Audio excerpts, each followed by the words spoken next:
शक्ती केवळ या चॅनल मध्ये सर्वांचे हार्दिक स्वागत. नमस्कार सर.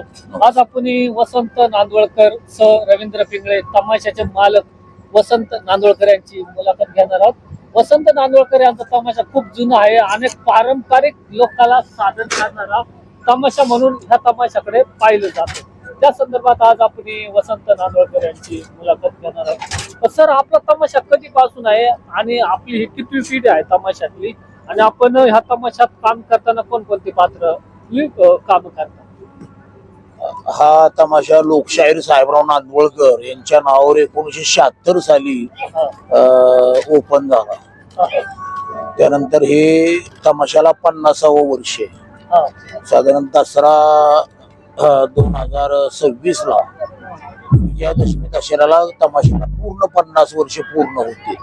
अनुभव आले तुम्हाला ह्या तमाशामध्ये? अनुभव, पूर्वीचा अनुभव चांगला. लोककलेची आवड होती, वगनाट्याची आवड होती. पुन्हा तमाशा म्हणून जी काही सांस्कृतिक कला होती त्याची लोकांना आवड होती. परंतु या 10-20 वर्षाच्या काळामध्ये सन 2000 नंतर ती आवड लोकांना राहिलेली नाही. जुने जाणकार प्रेक्षक संपले.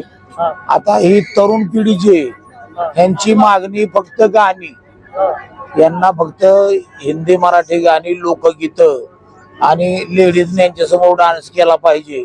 आता मागणीत तर असे नवीन सुरुवात झाली की रेकॉर्ड गीत लावा, रेकॉर्ड लावा आणि त्याच्यावर डान्स करायचा. हळूहळू ही तमाशा कला अशी लोप पावत चालली. खरा तमाशा तमाशात राहिलाच नाही. बरोबर. हा जो बदल होताना कुठतर दुःख वाटतं, भरपूर दुःख वाटतं. पूर्वीचे दिवस आठवतात. ती लोकांची गर्दी, वगनाट्याची मागणी, वगनाट्य सुरू असताना लोकांचा म्हणजे टाळ्यांचा कडकडाट किंवा तो हास्या. म्हणजे त्यावेळेला गाणी नको म्हणायची लोक, गाणी बंद करा. पब्लिक स्फूर्ती द्यायची, पब्लिक रिस्पॉन्स हे करायचे, टाळ्या वगैरे वाजवून स्पिरिट द्यायचं पब्लिक. एक सांगा की गवळण तुम्ही सादर करताना गवळणीचे जे काय स्वरूप आहे, वास्तववादी काय स्वरूप राहिलं नाही पूर्वीसारखं. त्याच्यात एक आलिशानपणा आलेला आहे, एक वेगळे हावभाव आलेले किंवा जे काय बदल झालेले त्याकडे तुम्ही कसं आहे, प्रेक्षकांना जे पाहिजे ते द्यावं लागतंय. आता या तरुण पिढीला तुम्ही काहीतरी पुराणातलं ग्रंथाधारी जर समजून सांगायला जाल तर ते ऐकत नाही. कुठेतरी त्यात कॉमेडी, द्व्यार्थी संवाद असे जर त्यामध्ये घातलं, त्यांना जर ते करमणूक म्हणून योग्य वाटलं तरच ते गणगवळण पाहतात, नाही तर पाहत नाहीत. त्यांचा लगेच आरडाओरडा सुरू होतो, हे बंद करा आणि गाणी लावा. सध्या गणगवळण 1-2 होतात, कृष्णलीला एखादी होती, नंतर रंगबाजी, त्या सुद्धा पूर्ण घेता येत नाही. त्या सुद्धा अर्ध्याच गवळणी घ्याव्या लागतात. पहिलं ध्रुवपद की छापाच कडवं घ्यावं लागते. कसं हे उरकल आणि हे तरुण पिढीला कधी एकदा गाणी दाखवता येतील हाच आमचा प्रयत्न असतो. आणि आम्ही जर आमच्या पद्धतीने जुना तमाशा करायला गेलो तर कोणी ऐकणार नाही. आणि तमाशा पारंपरिक म्हणून तुम्ही तमाशा आम्ही अजूनही पारंपरिक स्वरूप त्याला ठेवलेलं आहे. आम्ही करत झाली तयारी आमची सगळी. अजूनही आम्ही पूर्ण प्रेक्षकांच्या आहारी जात नाही. त्यांना जसं कॉमेडी वगैरे आवडते किंवा काय आवडते त्यातूनही थोडासा चुटका पौराणिक हा मारला जातो. म्हणजे अजूनही ते पूर्ण म्हणजे लोप पावत नाही चाललेलं. परंतु असं वाटतंय की इथून पुढे हे हळूहळू बंदच करावं लागेल. हल्ली तमाशा म्हणजे रंगबाजी झालेली आहे असं एक चित्र दिसते. होय, तुम्हाला काय वाटते? वाईट वाटते. वाटण्याचं काय, वगनाट्य झालं पाहिजे.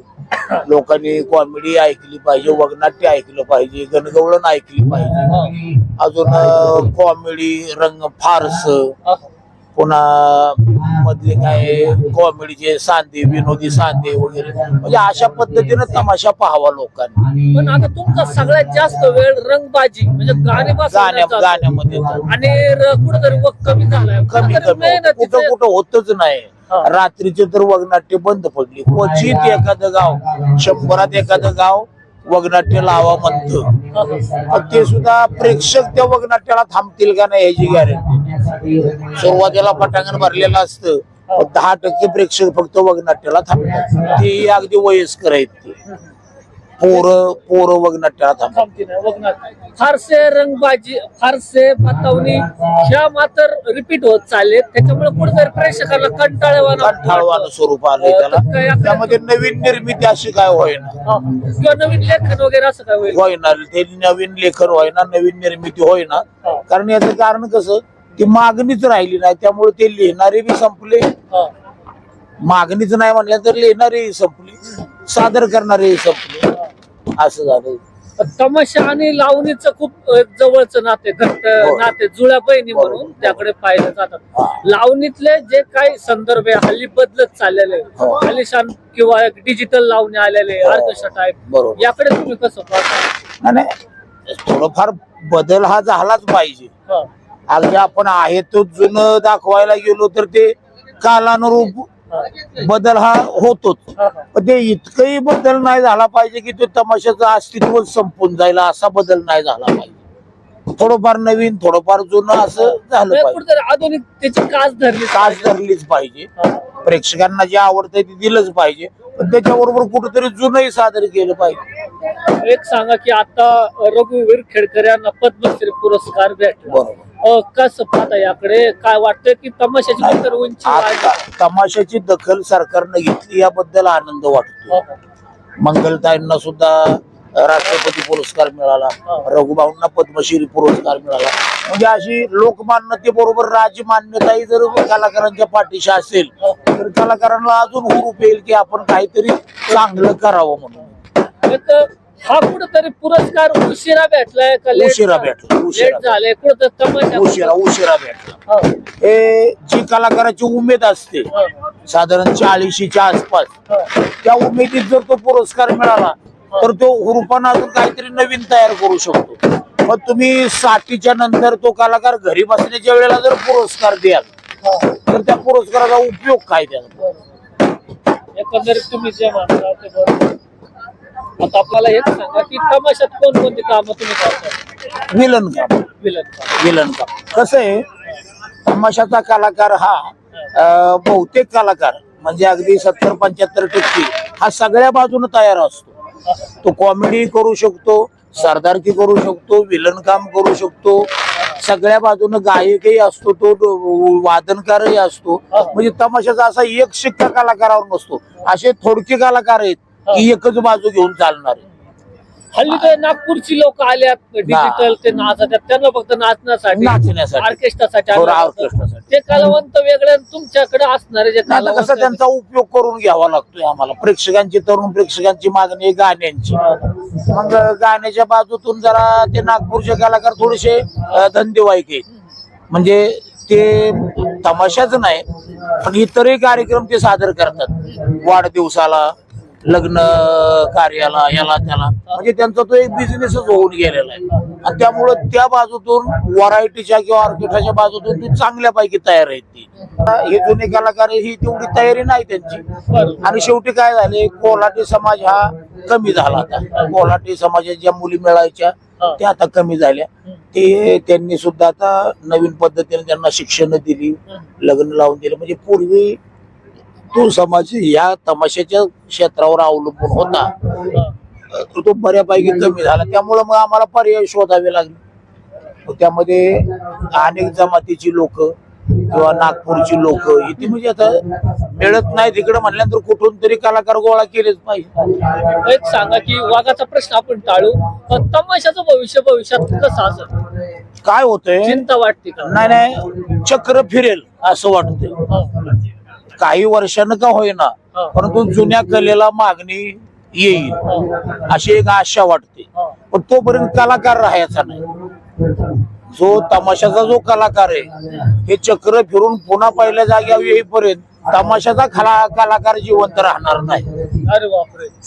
कारण आता आमची जी जुनी पिढी, आता माझं जो वय 65 आहे, आमच्या पिंपळ्यांचं वय 70 गाठायला गेलं. आमच्या अगोदरची पिढी तर पूर्ण संपली. आता आमची ही शेवटची पिढी म्हणायचं. आता ह्याच्या पुढची आमची सुद्धा मुलं आहेत करणारे. ते आता आमच्या तमाशातून आम्ही ते ज्ञान देतोय, की बाबा जुनं हे असं होतं, जुनं हे तसं होतं, तेही शिका. कधी सादर करण्याची वेळ आली तर आपल्याला तेही सादर करता आलं पाहिजे. पण आता होणार कसं, हे कलाकार मोजके राहणार. बरोबर. ज्या वेळेला तमाशाला पुन्हा ऊर्जित अवस्था येईल किंवा मागणी होईल लोकांची की हे नवीन बंद करा, गाणी बिनी म्हणू नका, खरा तमाशा सादर करा. तर खरा तमाशा सादर करायला ते कलाकारच राहणार नाही तर तमाशा सादर करणार कोण? सगळं ऑर्केस्ट्राचं सुरू हो. पुढे राहणार. आता जी मागणी आहे त्या पद्धतीनेच ते कलाकार तयार होत आहेत, पुढची पिढी तयार होते. त्यांना जुन्या कलेचं काही गंधच नाही. बरोबर. मग ते काय करणार आहेत पुढे? अजून 10 वर्षाने समजा जर हे चक्र फिरलं आणि प्रेक्षकांची मागणी आली, करा जुना तमाशा, काय त्या नवीन पिढीनं काय सादर करावा जुना तमाशा? खरंच नवीन पिढी पुढे कोडच निर्माण होणार. खोड होणार. ही जबाबदारी कोणच्याकडे जाईल? आता ही जबाबदारी जे जुने जाणकार कलाकार आहेत, आता हे तमाशा शिबिर चालू आहे, तर सरकारने प्रत्येक जिल्ह्याच्या ठिकाणी ही शिबिरं घ्यावीत.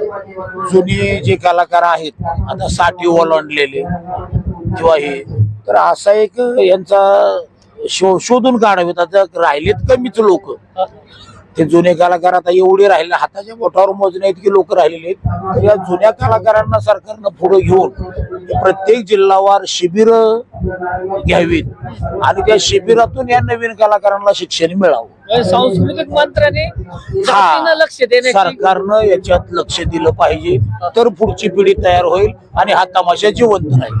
आता एक वाघातलाच एक मुद्दा घेतो. वाघामध्ये तुम्ही व्हिलनचं काम केलं, कोणकोणते व्हिलनची काम केली, कोणकोणत्या वाघामध्ये? आता कसं, आता सामाजिक खेळ जे आहेत त्यामध्ये तुम्हाला सांगतो, नुसतं विलनच नाही, मी हिरोही कामं केलेली. आता हा आमच्याकडे सुनबाई आहेर तुला माहेरचा आहे, यामध्ये तो मुलगा जो आहे तो व्यसनी आहे.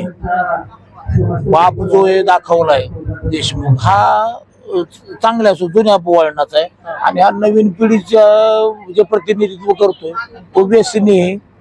बाहेर केलीपणा करणार आहे, बाहेरच्या स्त्रियांना हे करणार आहे.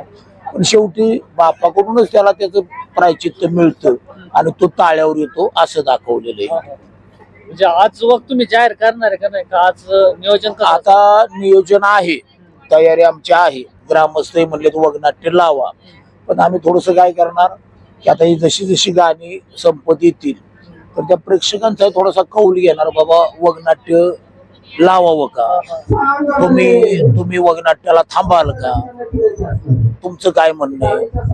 तर ती तरुण पोरं जे आहेत ना, ते असा गोंधळ घालतात, बंद वगनाट्य अजिबात करायचं नाही, गाणीच म्हणा, गाणीच लावा. मग आम्ही काय करतो, मग एक अर्धा तासभर 5 तास गाणी वाढवायची.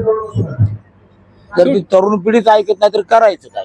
बरोबर आहे. शेवटी यांनी सांगितले की तरुण पिढीच ऐकत नाही, तर कशी डोकी माती कशी फोडायची त्यांच्या पुढे. हो. आणि खरंच तमाशा कला ही अस्तित्वाच्या म्हणजे एक संपुष्टाच्या रेषेवरच येऊन थांबलेली असं त्यांना त्यातून सांगायचंय. आणि भविष्यात लोक म्हणतील की जुनी तमाशा कला तुम्ही दाखवा, त्यावेळेस कलाकार नसन, त्यामुळे कलाकार जपा, तमाशा कलावंतांची कलाकारांची इज्जत करा, त्यांना त्यांची अवहेलना करू नका, त्यांना पाजन असे अनपेक्षित असे शब्द वापरू नका, असं वसंत नांदवळकर तमाशाचे फडमालक वसंत नांदवळकर यांनी सांगितलेलं आहे. खरंच सर धन्यवाद तुम्ही आमच्या चॅनलला मला